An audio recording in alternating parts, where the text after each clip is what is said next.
Okay, Skip's rolling in today. Just received this, unpackaged it. This is my personal radio. Kind of rare for me to do a video on my own radios, but I haven't done a video on one of these yet, so I figured I'll do just a quickie kind of preview of this. In my opinion, this is probably the best AM-only mobile CB radio ever made. You don't see these very often, and they have some extremely unique features. Some things that are good, some things that are bad. If you ever find one of these radios and it does not have the original mic, you're pretty much screwed. Now, you can modify some of the business band radios to microphones to work with this radio. It's some work, but yeah, because you can see it's got lots of buttons and controls on the microphone. But probably the most unique feature of this, and it is probably, in my opinion, the best working of any radio, is the scan feature. Lots of radios have, well, not a lot, but there were several over the decades that have been made that have a scan feature. So this has memory. You can program in as many as you want. And once you program them in, then it'll scan through them. Now you can scan for either busy or open channels. So, you know, back in the heyday, I guess, during the CB boom, when pretty much all channels had somebody talking on them, it could be a chore trying to find an empty channel. So that's where the open scan comes in handy. That's kind of unique, busy or open. What is it? Well, going and looking on the shelf, actually looking at one, I think it's what the SBE console, like the console 5s, they have a scan, but they only scan for open. They don't have, a lot of radios had a scan, but it was only one or the other. That's one thing I really like about this, is that it scans for an open channel or a busy channel. The other feature, which I really like, or how it functions, is I'll turn the squelch up the whole way so it just continuously scans. You can see how fast it scans. Really friggin' fast. Most radios, what they're limited by, or what limits the scan rate, is how fast the PLL can lock on each of those channels. Just a unique design. It's a Motorola. I mean, we're not talking a cheap company. And these radios weren't cheap. Their radios are built the exact same quality they built their commercial radios. For starters, that's why this just looks just like a business band radio microphone, because, like I say, basically built to their, you know, commercial radio standards. But like I say, extremely fast scan rate. That's one thing I hate about most CBs that have a scan feature.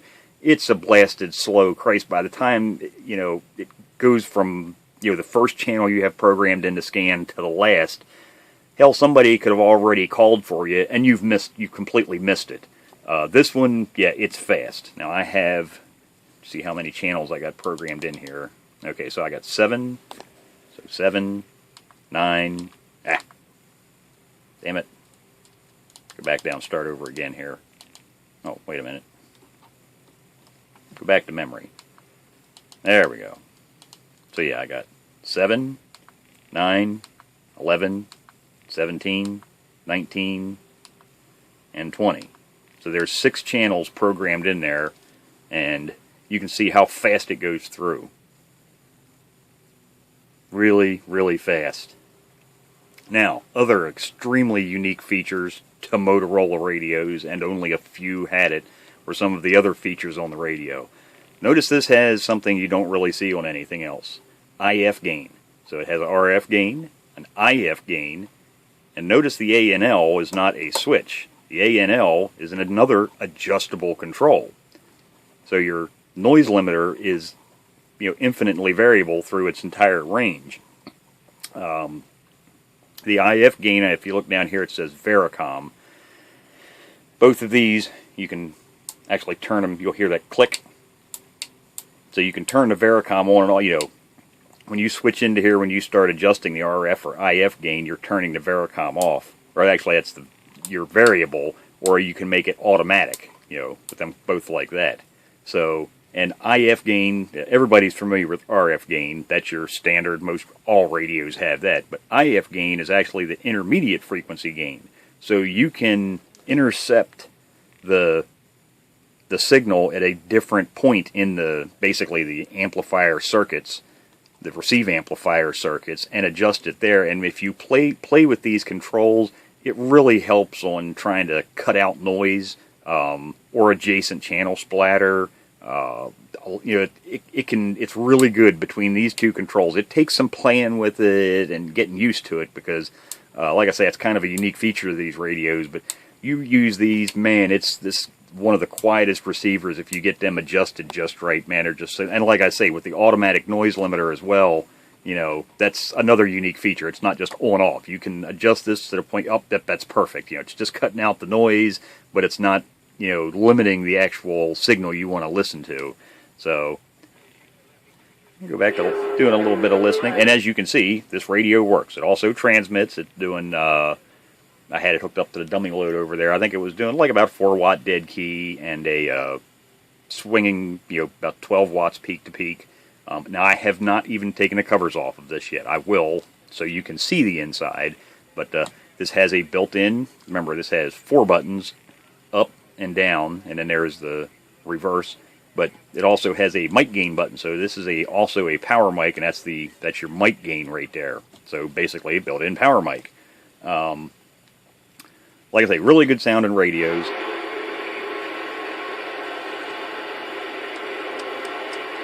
Get out of memory. Tennessee, North Carolina, South Carolina, Virginia, where y'all at? And you can see the game. You talking to Kentucky? They might give me, though, because they're up above me. They might give me barefoot, boy. Catch you later, Windjammer, go.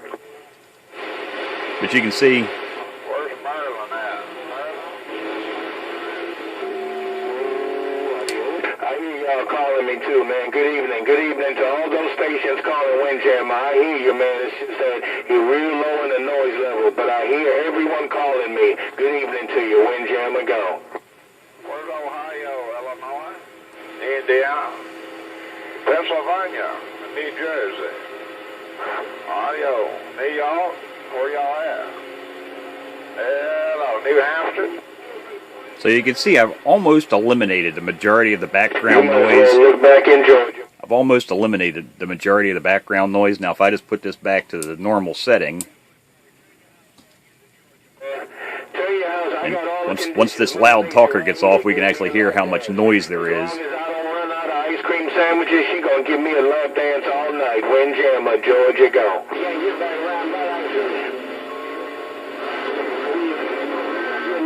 So you can see there's a lot more white noise or wash, and that's what like I say, playing around with these controls, all 3 of them actually, you can really help to cut out a lot of that wash and the background. And conversations that you can't hear, the mud ducks in the background, the guys you really can't hear, that you kind of want to block out to start with because they're not clear enough to hear in the first place. You can really block them, and all that white noise, pink noise, whatever you want to call it, you can block all that out by adjusting these 3 controls here. So like I say, other than that, standard features, volume, squelch, multifunction meter, PACB, your send off, and then of course these are all, now it's another thing, like I say, have to have the mic. If you don't have this mic, you're kind of screwed because you can't change channels. It's all controlled through this microphone. So let me turn this off, get the covers off of it so you can actually see what the inside of it looks like. Okay, so we have got her ripped apart here now, and I'll probably, I don't know if anyone's ever seen the inside of these, but probably most people, even if the insides have been videoed, they haven't seen underneath of this board. Motorola, it's commercial radio, so they were designed very well built. And you just see the structure, the chassis on this thing, man. It's just layers of metal on top of metal on top of metal, and then built, I mean, these covers are really heavy.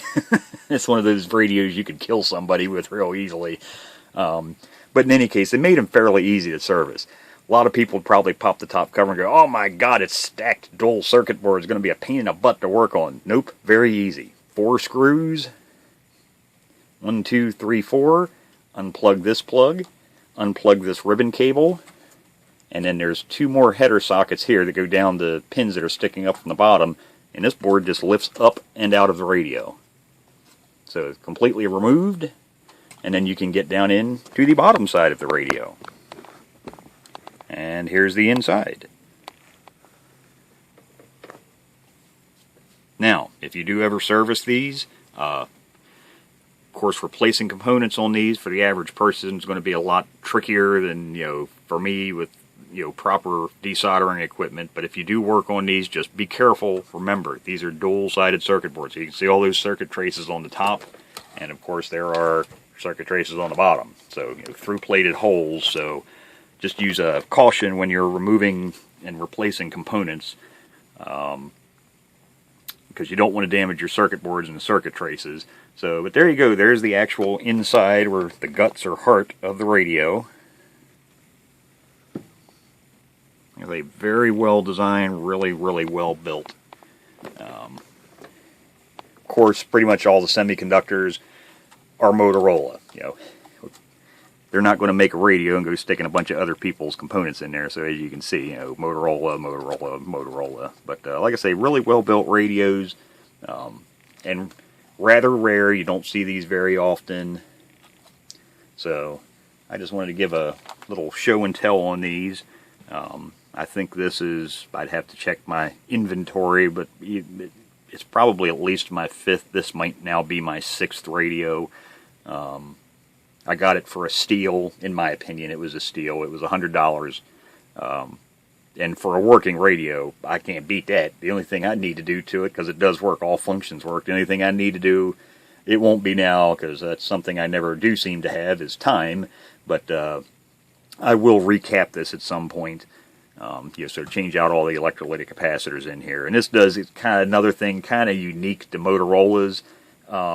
They kind of use a mix of axial lead and radial capacitors. Now it actually kind of makes sense in this area, because the big capacitors, if they had used radials, where they'd be really tall. And of course, dual circuit boards. So that kind of prevents the big huge capacitors standing up in here. So, it kind of makes sense that they used these 3 big ones here that would normally have been tall caps. They used axials to lay them down on the circuit board so they could, cram more into this thing. One big disadvantage, like I say, with the microphone is, oh my God, if you ever have to rewire one of these mic plugs, I'm good at doing mic plugs, but for the uninitiated, as you can see, 10 pins, I think? 1, 2, 3, 4, 6, 7, 8, 9, 10. Yeah, 10 pins. So it's very densely packed. If you have problems doing 4 and 5 pin plugs, don't even attempt this. You're going to screw it up really, really bad. Now, if you're good with mic plugs, yeah, no problem. Have at it. But yeah, like I say, these mic plugs are not for the faint-hearted when it comes to soldering mic plugs or cords onto mic plugs. So there you go, just a preview of the Motorola CM540 scanning CB radio. So, and at some point in the future, maybe a few decades from now, before I die of old age, if I actually get around to actually restoring one of these, I'll go over when I do the recap job and the alignment and whatnot. We'll show performance before and after. But there you go. Just like I say, this is mainly just a quick preview.